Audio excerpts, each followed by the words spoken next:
to the 92nd episode of the series Decolonizing the Mind. Today I'll talk about the cracks in the system that are becoming deeper and which the last week gives us another series of examples of how it is cracking down. I'll deal with several issues, Russia, Europe, the US, Western Asia. Let me start with Russia and the war in Ukraine. We are seeing day by day and week by week reports that the Russian troops are liberating communities in the Sumy region, in the Donetsk People's Republic. They are destroying the military infrastructure of NATO. And regarding the negotiations, where Zelensky is saying, we want to negotiate, we want to negotiate. Dmitry Peskov, the Kremlin spokesman, is saying that draft memorandums by Russia and Ukraine are deeply at odds. So meaning they don't reach anything in the negotiations. And he's saying we need to secure the fulfillment of objectives assigned for the military operation and then think about how to build relations. So he's saying we are going for a final military solution. So the negotiations is not going to solve anything. So once we achieve our military objectives, then we'll see how we impose our solution to Kiev. And you'll see how in Kiev, for the first time since the start of the war, people in Ukraine are protesting Zelensky. Since July 22, there have been several protests in Ukraine against the adoption of a new law that curtails the workings of the anti-corruption institutions.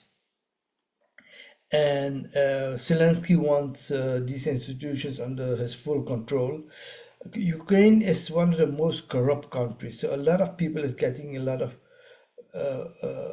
are getting very rich in this war from all the aid that is so-called aid that is coming from the West. So these agencies, anti-corruption agencies, even they are very weak.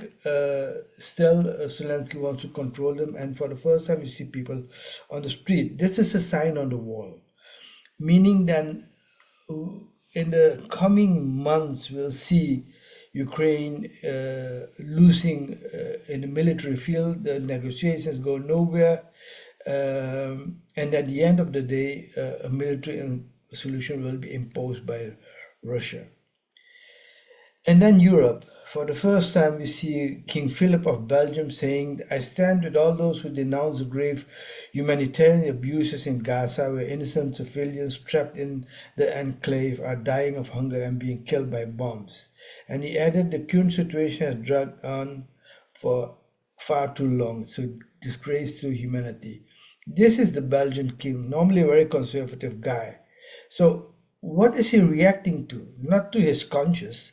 He's reacting to the sentiments in Belgium against the genocide and the work that Diab Abu Bujara and his Hind Foundation are doing by bringing soldiers, Israeli soldiers who are visiting Belgium to the court, and the court reacts and arrests these soldiers. They free them later on, but all this pressure is building up in Belgium, and that's why you see that. And you see it in the rest of Europe also.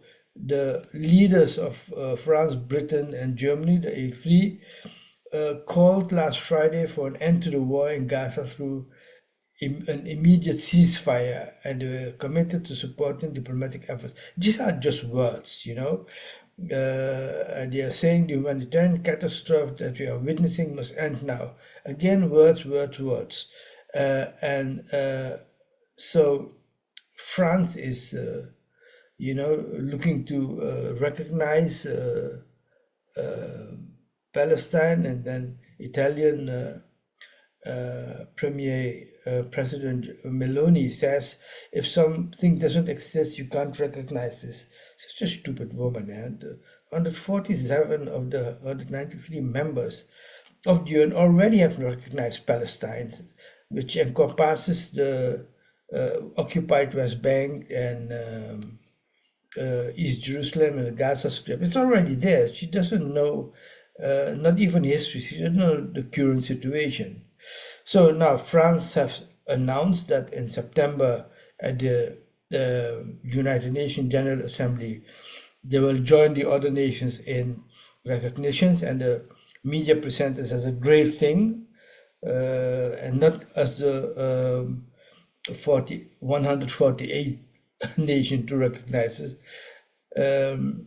And Keir Starmer of the UK says it must be a recognition and must be part of a wider plan, which means a two-state solution. Nonsense, nothing is going to happen, but he reacts to the pressure even in the parliament, where 220 MPs from 9 political parties have backed the call.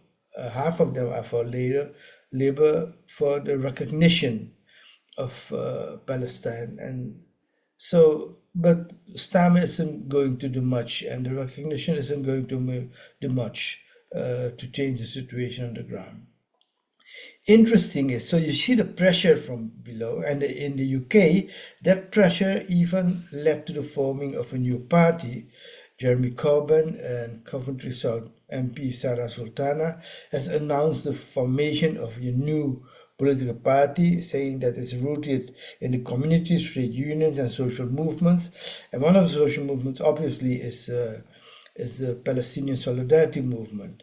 So Labour got last election in 2024 63% of the votes, and now the polls showing that 80% of the Britons are considering voting for Corbyn's party, and Labour might get 30%, which is half of the vote they have now, and people look for other things. But the fact that the party is there, the fact that they might be in parliament, is already a big sign that that things are changing.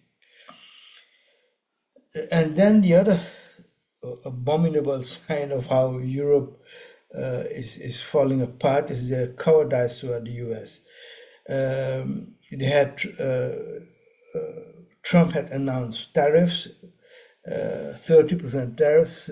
Now they agreed to 15% tariffs of EU goods entering the US, except steel and aluminum, which is 50% tariffs.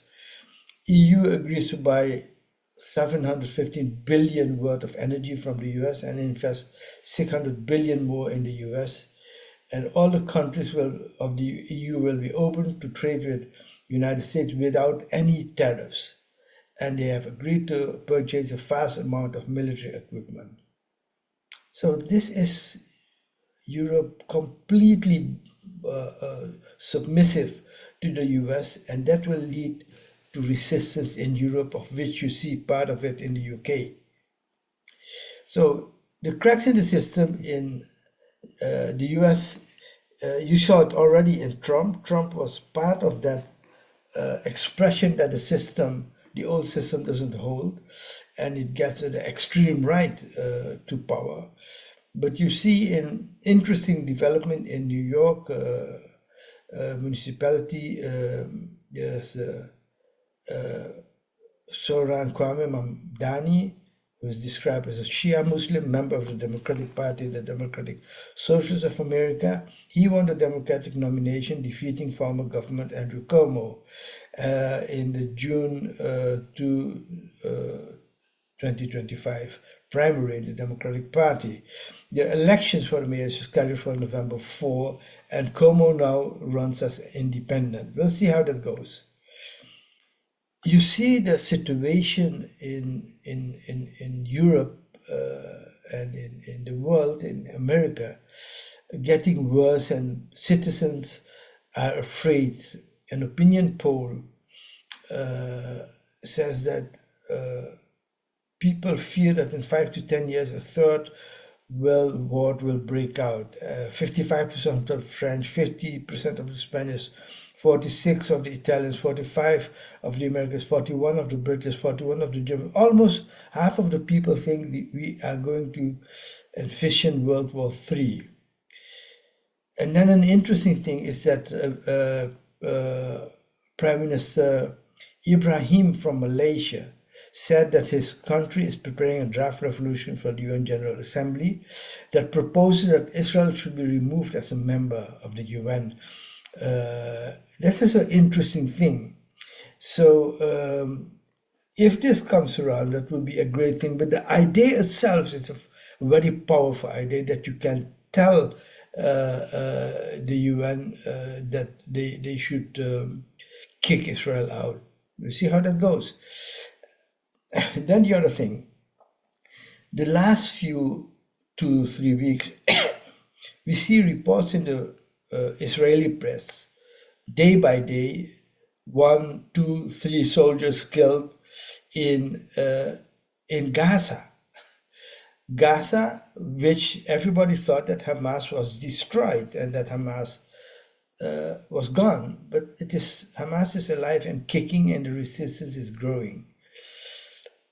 The popular anger in Western Asia is brewing. We don't see it yet, but you can imagine that in the armies of Egypt, Jordan, Saudi Arabia, honest people there are thinking, why are our leaders doing nothing? Turkey, which talks a lot and does nothing. Within Turkey, within Yemen, within Iran, there are young people preparing and wanting to go to Israel, occupied Palestine and liberate it. In Pakistan, the population is supporting Iran, and the pressure is seen in how the government now is getting closer to Iran. Yemen, such a courageous country.